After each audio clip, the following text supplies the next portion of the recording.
Hello, my lovely peeps. How y'all doing? I got a few shout outs. I got a shout out to, who I got a shout out to, Katrina? Sophia. Sophia. How you doing? You are so sweet. You are so loved. You just remember, that's my arms around you.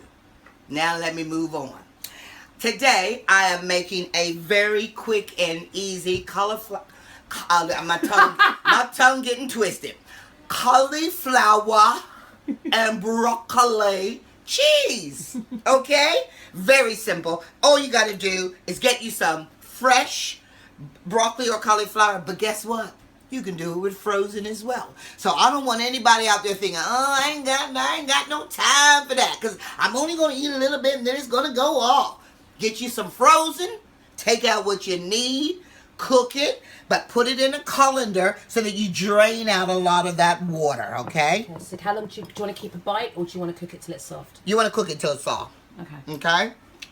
Then, that's good. That's real good. Then, once you get it to this stage, it's been boiled, it's ready, you got to make a cheese sauce, okay? Now, this is how you make a cheese sauce. So, the first thing we're going to do, we're going to start by putting a generous amount of butter. Now my pan was hot, that's why I whipped it off, because you don't want to burn it. So I was swirling this around. I might have to do it again. Wait a minute. Let me take it out, because I don't really want it to be too brown. But that pan was really hot, so you don't want your pan to be too hot. So I'm going to save that, because I'm going to make some candy sauce later. But I'm going to come back to it, because you really don't want your butter to burn. We're not looking for a burnt butter. So let's start again. Yeah, that pan is cooler. Okay, that's it. That's more like it. So you just want to burn, because see, I want you to see the difference. Yeah. All right, can you see the difference in the color? That one was already starting to go brown. I'm going to use that with a candy sauce. That's okay. To your butter, we're going to add some flour. So you're making like a basic roux. Okay, well, we'll have the proportions of the butter and flour on our Patreon page for the full recipe. Okay, so we want to cook that flour off. Yeah, that's what we want. Okay. To this, we're going to add some American style mustard. I would not recommend using Dijon or any of those. They're just too strong.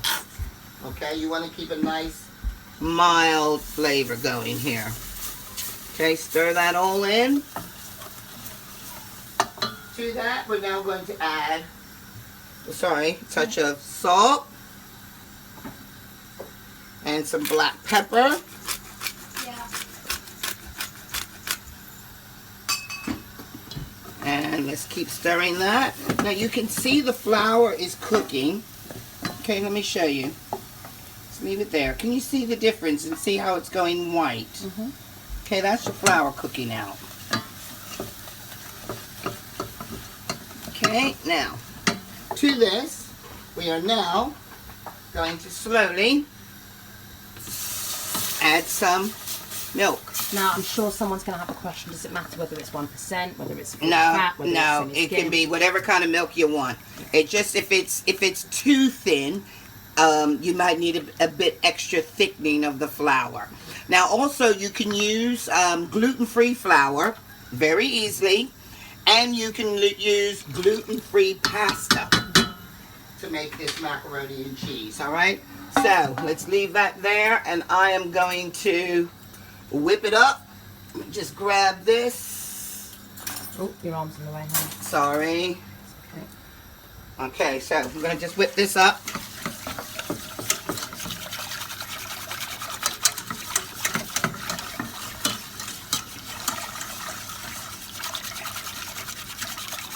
And you just really need to give it that time. You don't want to cook it too fast. And I'm going to get some more milk, because I'm trying to make a quite large macaroni and cheese. And I'm also going to be using the same sauce to make a cauliflower cheese.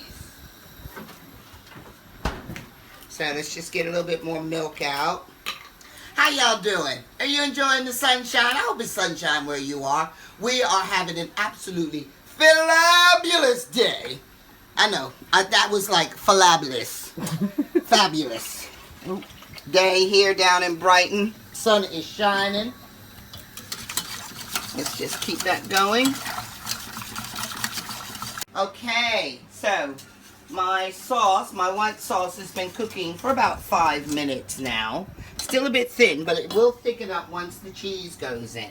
So to this, we've got, like I said, I've got 5 different types of grated cheese. I'm going to pour all of that in. Save a teeny bit of that for the top. I'm going to grate some more. And let's just stir that in. And as this cheese melts, it will thicken.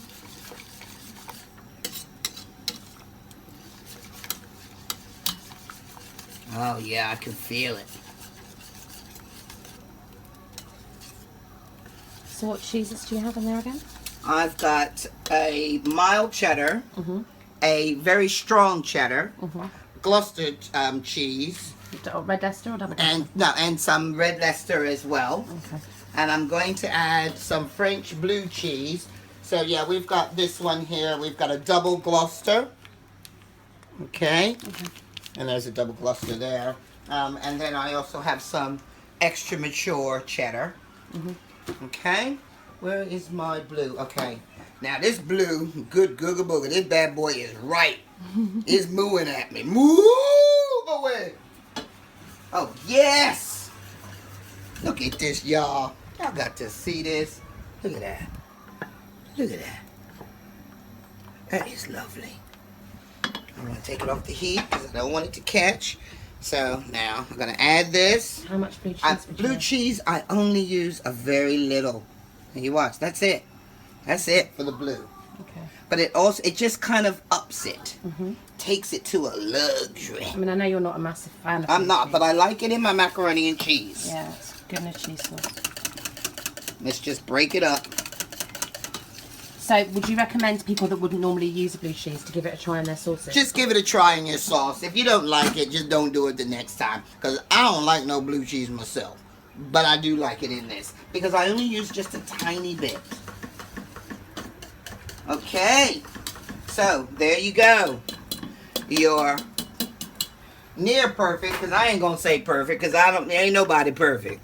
But it's pretty damn good.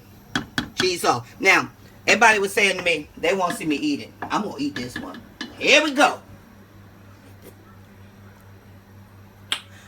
And make you want to shout. Clap your hands up and shout. Oh, yes. Okay, so you've made your cheese sauce, okay? All you got to do now, and this is some lovely cheese sauce, is take your cheese sauce and just ladle it over them veg. Okay.